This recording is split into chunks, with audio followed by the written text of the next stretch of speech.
Põhja-eurooplaste jaoks on haruldane, et kevadeti on Eestimaal, Pärnu kandis, Soomaal suured üleujutused. Kui välisturistid Soomaale satuvad, siis on imestamist palju. Härra, kuidas teil nüüd juhtus selline asi, et te nüüd üleni märg olete? Lihtsalt seal on niimoodi üle tee, läksime kiire vool on ja läksime põõsastesse ja oligi palju pole vaja. Sealt niimoodi apsu tegemisel. Oli see teil esimene kanuusõit? Ei oleme juuri üldse esimene. Kogenud sõitjad käivad ka ümber? Jah, käivad küll. Aha, mis see ohutegur on? Mida ma peaksin nagu ette vaatama, et minuga sellist asja ei juhtuks? Seal on niisugune asi, et oksesse jäi ja vool surus oksesse ja siis palju polegi. Kolmekesi olime seal. 3 ütles ka ja päris paras ujumine. On teil vahetusriided kaasas? Ma vaatan, te ikka tilgute ikka täiega. On, aga buss läheb minema. Kuivad riided on teil bussis, buss sõitis minema. Mis teist nüüd saab siis? Lähen bussile järgi ega muud midagi. Noh, ma arvan, et see 10 kilomeetrit jooksu, see teeb teil ainult sooja. Ma arvan ka seda, et tervislik niimoodi vara kevadine suplus niimoodi peada. Mis elamuse te peale supluse veel kätte saite nüüd tänase hommikuga? Ega niimoodi huvitav oli tulla siia ja ma polnud kunagi käinud ja eluunistus oli see ja nüüd ta lõppes siin nii kiiresti, paarisaja meetriga. Ilm on hukkas, hirm käis ringi igas metsa tukkas.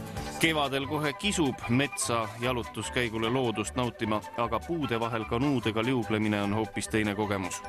Kui Soomaa suurvesi on ka külateed üle ujutanud, siis käib kogu liiklus mitte parema käe reegli ega tugevama õiguse, vaid ikka viisakuse järgi.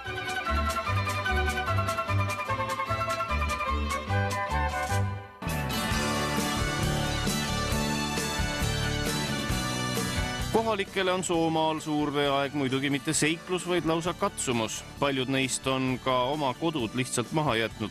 Kaua sa ikka kanuuga ühest väravast teise sõidad. Ei saa kuiva jalaga saunanigi, poest rääkimata.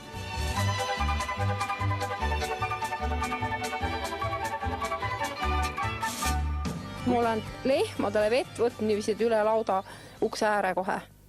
Lehm ise ei viitsinud juua, aga pidi ka kätte suhu tooma. Kui oleks toonud ta siia trepi peale, siis oleks võib-olla joonud ise ka.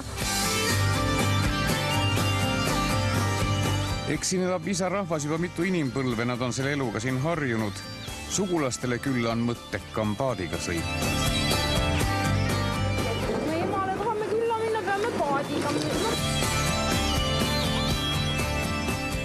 Tule nüüd pots sisse, Simba. Oi!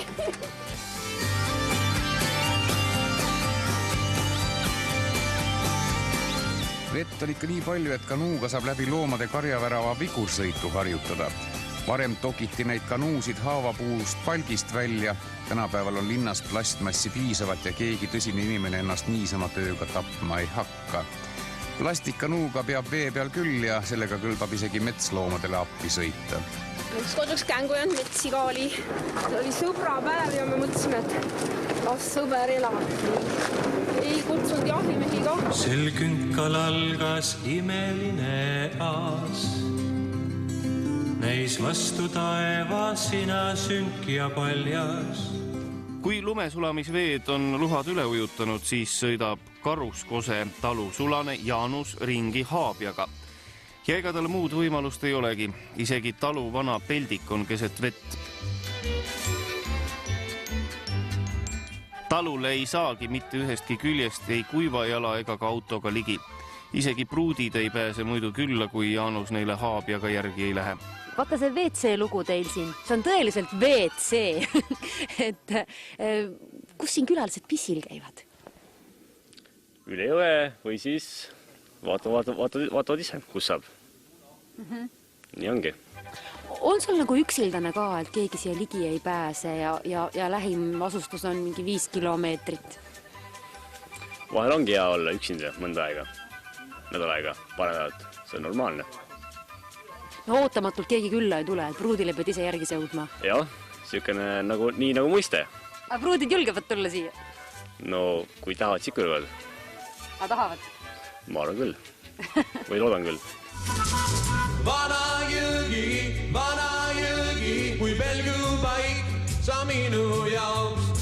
Väheseks on jäänud selliseid mehi, kes Jaanuse moodi ise maailma vanima veesõiduki haabja valmis teevad. Kes aga arvab, et selline elustiil tallegi sobib, võib Jaanuse juurde nii haabja tegemist kui ka sellega sõitmist õppima minna.